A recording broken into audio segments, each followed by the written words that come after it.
Hi, everyone. I thought today I would step into part 2 of my story while putting on some makeup. So where do I begin? Let's see. I ended off in 2nd grade with the birthday cake, blow out your candles on the chalkboard. Let's fast forward to middle school. And you know, middle school is just a tough time for everybody. Your body is changing, you see life differently. But for me, it was drastic because the parochial school that my parents sent me to wasn't doing very well. The school was struggling, and so they decided that they would be charging tuition. And my parents had a choice. Either allow us to continue to go there and pay tuition for 2 kids, or send us to the public school. At that time, the middle school and the high school were one. So you had all these seniors with all these 7th and 8th graders. And it really, it's just not a good thing. Okay, middle school needs to be middle school and high school needs to be high school. Having the two together is just, it's not good for the student in the middle school. Because you're already being launched into your teen years and all that that entails, than to be with these freshmen, sophomore, juniors, and seniors. Okay, so you can let your imagination wander, because it should. I'm just going to put it that way. So my younger sister and I decided that we didn't want our parents to have to pay for us to go to school. And they took us out of the parochial school that we were in. It was a total shock. I went from being this naive kid to being thrown into stuff that I didn't even know existed, because I was kind of sheltered. And it was a really trying time. It was a balancing act of wanting to get straight A's or wanting to be in the in group, which is why I don't like cliques. Cliques as in cliquey groups. And so it was this constant battle of right and wrong, experimentation. And I wondered, because if my parents kept us in the parochial school, from there you get bused to the city to go to the parochial high school. But I think our foundation would have been more solid even if they sent us to the public school. But here I was, this 4 feet 10 3/4 girl, hanging out in the hallway with these seniors that were, over a foot taller than me. It was scary. It was awful. But I guess it was necessary because I went through it. And it was a learning process for me in many, many ways. So I made it through high school.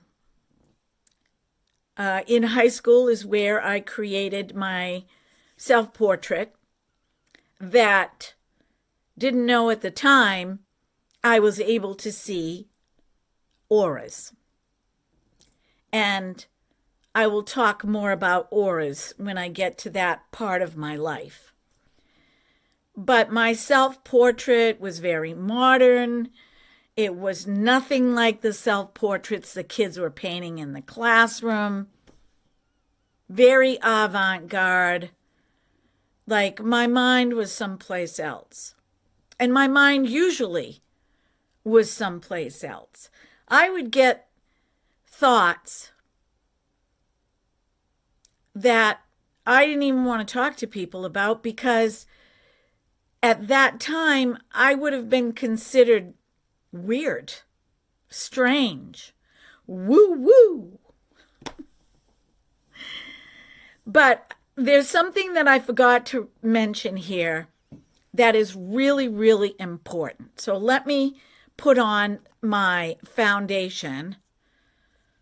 I'm going to use up the Born This Way, so it's going to be a little darker today. Anyhow, when I was 13, so I was still in middle school, right? You do the math. I didn't plan that in my story. 13, what is that? Pre-adolescence, adolescence, particularly for a girl at like around that age, catapults you into big time adolescence, entering womanhood. My psychic awareness became very strong. And not only was I battling being in flippin' middle school, I was battling my inner being because I was taught in the parochial school that I went to that having these thoughts or seeing things was evil. You are possessed by the devil. And so now I'm doubly afraid, right? Because what if I start talking to people about this and they commit me to an insane asylum? And the next thing you know, I've got electrodes all over my head. They've got me doped up, and I don't even know who I am. Yeah, I have a vivid, wild imagination. But that's how I thought. So when I would go to bed at night and close my eyes, I could see faces in front of my mind right here. People I didn't even know. Women, men, young, old. And I always wondered who they were, where they were coming from. I never saw them before. Or maybe I saw them in passing. And I didn't know what that meant. But, you know, we heard that anything like that was evil. So I was very afraid. I was afraid to go to bed at night. I was afraid to mention this to anybody.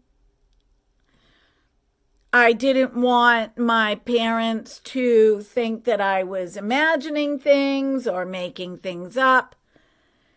So consequently, that fear catapulted me into an area of my life that I'm not very proud of. But I do think it was necessary. I had one very crazy experience. And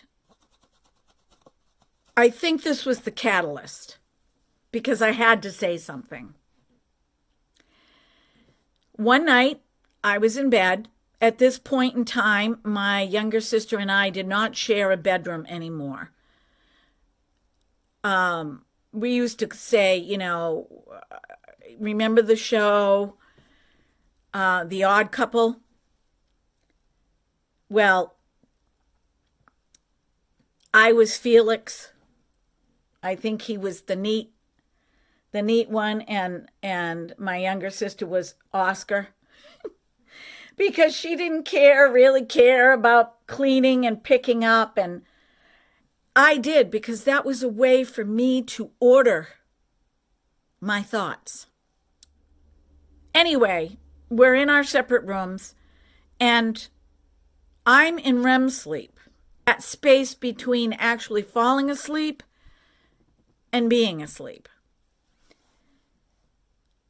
And I opened my eyes, and I saw a man in my bedroom. Didn't look like any man from this world. And this man was trying to get out of my bedroom window. He had a tall hat on. He had a long jacket, black. I believe he had like a white dress shirt on under. And the tails were split in the back of the jacket. He had boots on, calf high, black pants. He had a beard that was pointed. Couldn't really see his face. I saw his side view, and he had a pointed nose. And he was trying to get out of my bedroom window.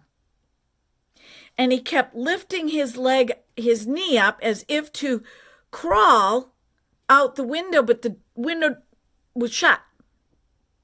So he kept making this action of lifting his knee, kind of like trying to figure out how he was going to do it. But I knew that what I saw was not safe. But it wasn't human, like a human being. It was a spirit. And here it is, trying to get out of my window. Well, being the fact that I was raised in a parochial school, I slept with my rosary beads every single night and said my rosary to fall asleep. Adjacent to that room, so on the other side of the wall where the closets were, was my parents' bedroom, off the hallway. I started yelling, because I had my covers up like this, screaming. There was a man in my room. There was a man in my room. And then, both of my parents are at the door. Typically, it was just my mother.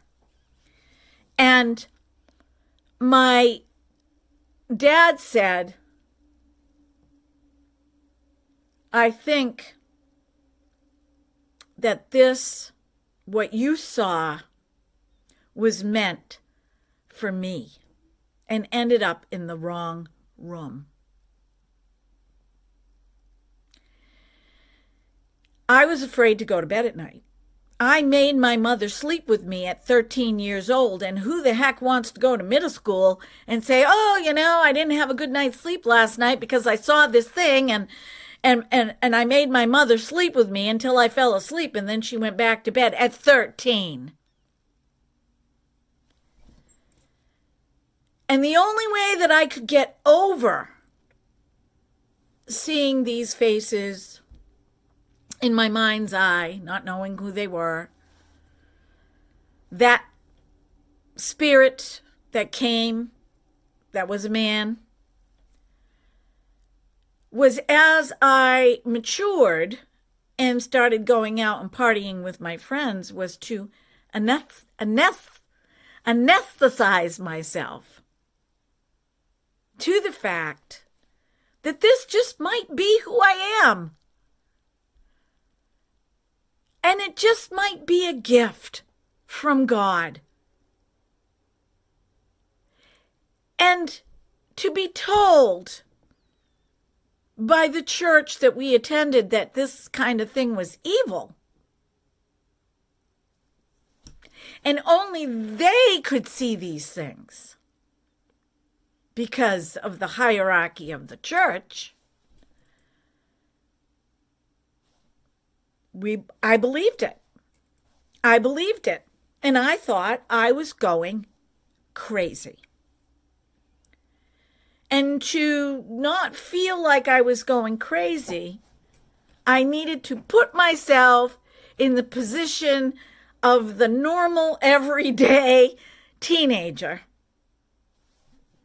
and forget about it. So that happened. It really did happen. I did forget about those things. And I did anesthetize myself in high school so that those things didn't happen to me anymore. Because being aware and innocent with the right motives as a child and being able to see that which maybe somebody else couldn't see, with the church in the background putting pressure on those of us, and I'm sure there were many, that did have these visions and were able to see beyond the veil, that we were evil. So, as I became more artistic, my dad, he believed in the spiritual realm. And his mother, excuse me, was very strict in our faith. So he was raised that way. And after going to World War II and making it through and coming home, he said, because my mother always wanted him to go to church with her. They were both Catholic. He said that he couldn't go to church and that he didn't believe there was a hell, which was an actual place where people would go and be damned.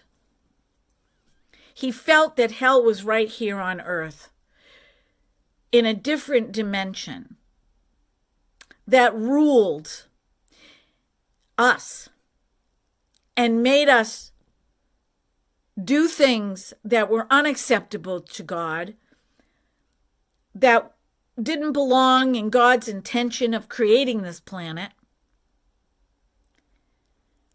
And seeing what he saw during World War II, because he was dropped, he was a paratrooper and he was dropped in Normandy. After seeing that, he knew what hell was and what evil was. And he didn't really want any part of it, although he still said his prayers, he still believed, but he wasn't going to go to church. So my dad goes out and he buys me an art kit, a painting kit. And it was an oil painting kit. Now, I probably saw roses. I was younger. I'm kind of flipping back and forth. I'm now still in middle school. This painting kit, let me grab my brush here, putting on the Too Faced blush. And I also use the Shape Tape concealer, which I'm telling you, it is an amazing concealer. So, my family, we had flowers, but the flowers we had were outdoors. I don't recall seeing flowers in the house unless my mother went out and cut down some lilacs from the lilac bushes. But my family didn't spend money. My mother and father did not spend money on stuff that couldn't be used or was going to die. And so, wow, this is an excellent blush brush. I got this from TEMU, and I went looking for it, and I could not find it for you guys. But boy, do I love the way this puts on blush, and it allows me to swirl. It doesn't give the deposit this big streak. Tools matter. They definitely matter with makeup. But you don't need to spend a lot of money on your tools. Okay, that's how I'm going to leave it today. So, I start painting roses. I don't even know if I had a picture. I don't believe I had a picture. Because the only magazines that my parents got were the Reader's Digest. That was it. And the TV Guide. So, yeah, my mother didn't start picking up magazines until much later on after my dad died. I started painting roses. And to this day, I cannot remember if I even saw a rose other than maybe outdoors in some rose bush that maybe our neighbors had or something. So, I've thought about this for the longest time, and I'm like, where did I see roses? And so I was in about 7th or 8th grade when I painted my first oil painting. And I had always been artistic. I loved art. So art became an outlet for me. And I joined every single art class that I could possibly join because I needed that outlet. I needed that form of expression, particularly since I felt like I couldn't express myself. And I was able to do that through art. Sometimes I would just do designs on cardboard or designs on paper. Anything where I could at least get some of my inner child out. And that, I believe, looking back now, and even all of my past lives, was the beginning of the unfolding of my true self. Because art is subjective. And it's supposed to be that way. There isn't supposed to be judgment on art. And when you are an artist and you see groups of people judging other groups of people or individuals judging individuals or religious institutions and organizations judging people, differences, what is right, what is wrong. And you see, when your eyes are opened and the scales fall off, that everybody that goes to these institutions have faults, including the hierarchy of these institutions. And yet they still feel like they have the right to tell you or call you evil when it might be that you have a gift. And the next part of this video, part 3, will be going from high school, that cliquey, wanting to have a best friend, but the best friend was best friends with 4 different people, and you feeling like, and then they didn't want you to be in their clique. And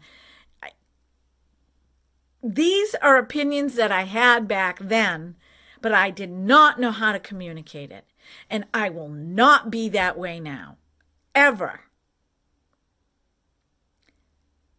I cannot do it.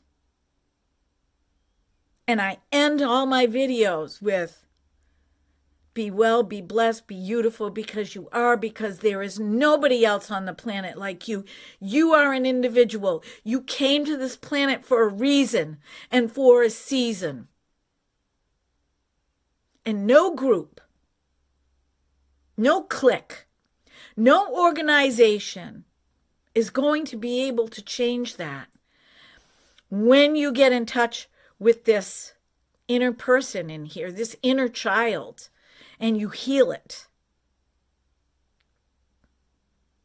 You won't be able to be swayed. No organization is going to be able to come in and say, you are wrong, you are evil, what you're doing is evil, because your connection with Source is going to be so strong. A steel backbone that it might even make you angry that these organizations are still doing this. But yes, art became my outlet in high school, and it freed me. And then I was able to get involved in different sports, tennis. I was a cheerleader, failed at that a couple times, and then finally got on the squad. Don't even want to talk about that. But, getting boyfriends and all of the stuff that goes along with high school. And made my plans to go on, believe it or not, to a parochial college after high school. So the story gets better. But before I come back with all of my makeup on and talk about what I'm wearing, I would like to bring up a subject that's really been bothering me. And I think it fits into what I was just talking about. So while I'm talking, let me put on some eyeshadow. I'm going to use this color right here. I'm sorry, I apologize here. I'm going to use this color right here as my base. So what is bothering me? Talking about cliques and groups and control and who has control over who and who thinks they have control over who. And a lot of this, it goes really deep. It goes deep into our psyche. It goes deep into our past. It goes deep into our past lives. If you believe that way, if you don't, that's okay.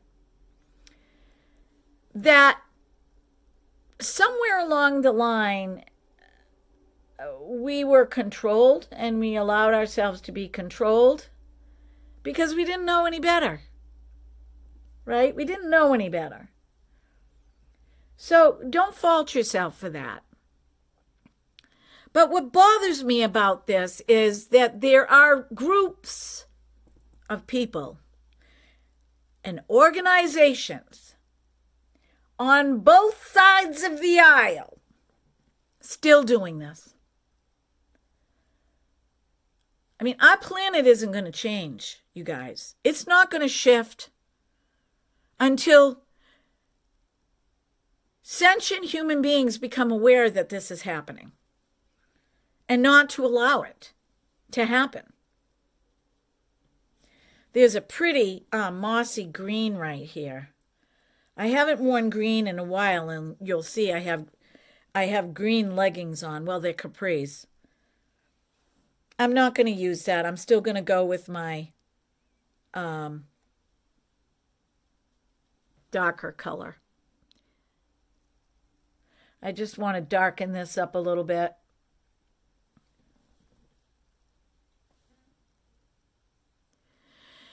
I'm talking about what's going on with the boycotting. Boycotting beer, boycotting shoes, boycotting beauty products. That doesn't have any place on my channel. Okay? I mean, a company like Budweiser and a company like Maybelline, they've been around longer than some of the people commenting and boycotting. In my mind, if I owned a Maybelline, nobody would be telling me what to do. I earned my stripes. I became a successful business. And I can sponsor whoever I want. And if you don't want to use the products anymore, you don't have to. But my guess is this isn't going to hurt Maybelline. The media that is telling people to boycott, they're the ones that are at fault. And if you are an individual and you have an individual brain and your mind is much higher than any of this stuff, you won't pay it any mind. And you'll use Maybelline products. And if you like to have a cold beer, Bud Light, on the weekends after mowing the lawn, nobody should have to tell you what you can and cannot do. And then feel the need they have to come to you and tell you about it on social media to force you to think that you have to do that. Because that's what's going on. And organizations and different institutions have been doing this kind of thing since the Dark Ages. So if we want to get out of the Dark Ages, we better cut this out. We better cut this out. And I'm going to tell you something right now. I'm a very spiritual person. But I don't feel like I should have to tell you about my religion because I'm not religious anymore. I'm spiritual. And I took everything I learned from the traditions of my youth. Right up until 13 years ago, 14 years ago.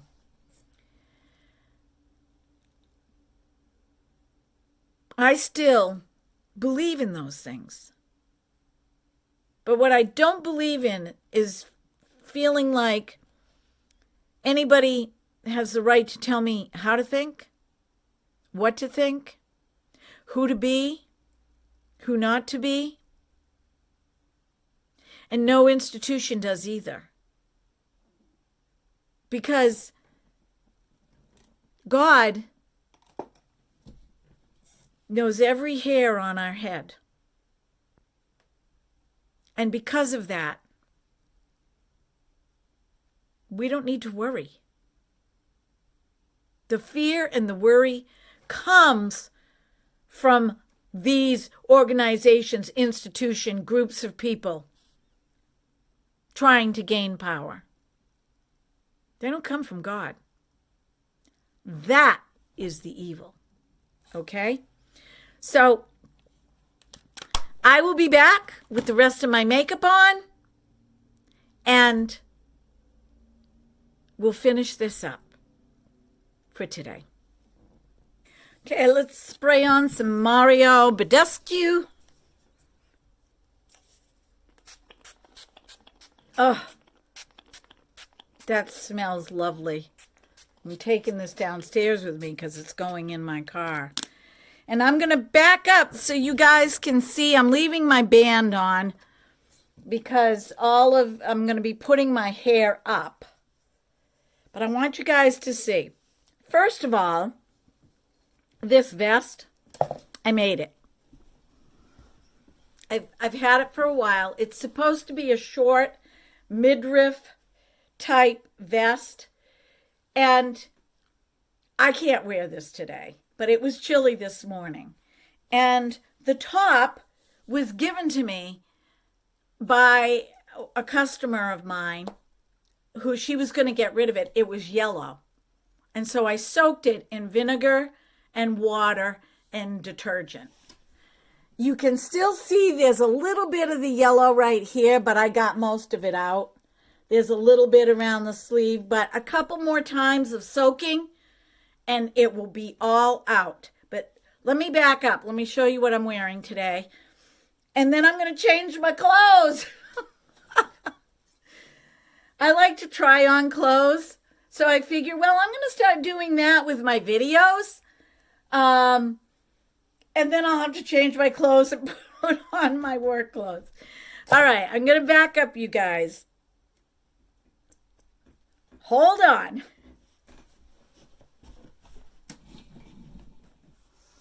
Okay, so this is what I'm wearing. It's a long, this is 100% cotton. I don't know how old this is, but you can't find shirts like this very much anymore.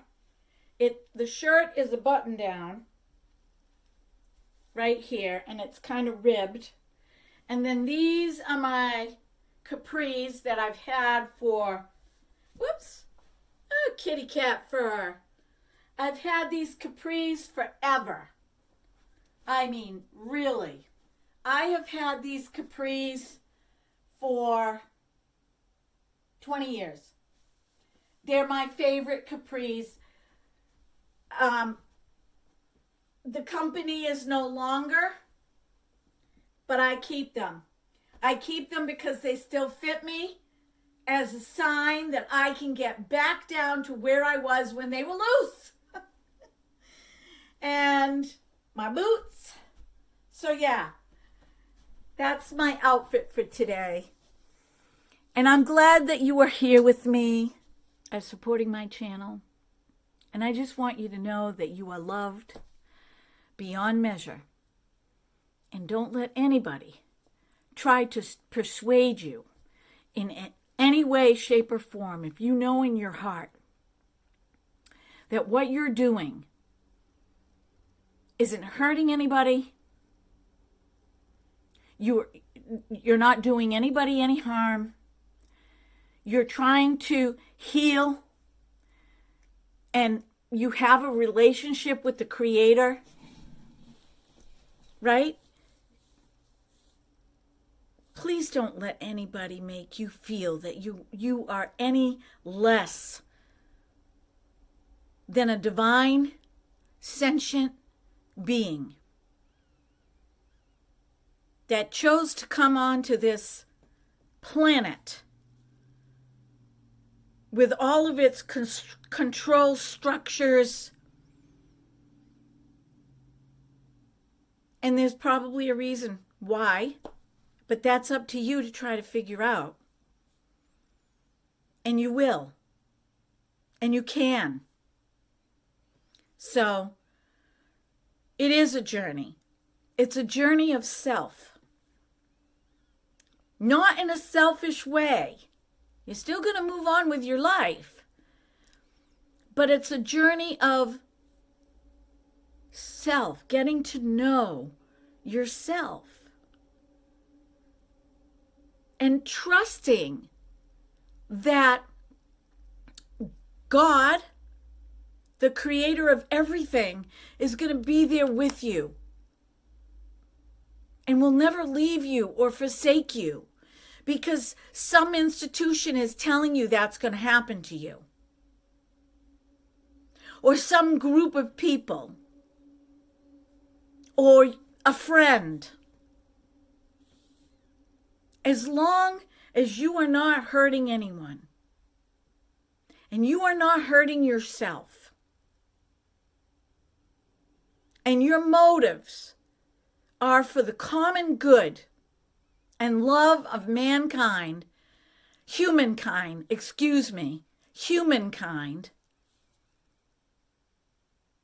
then you'll figure it out. Okay?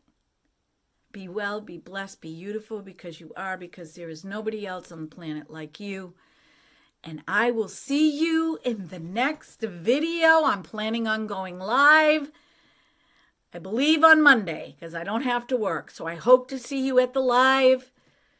Until next time, You know I love you.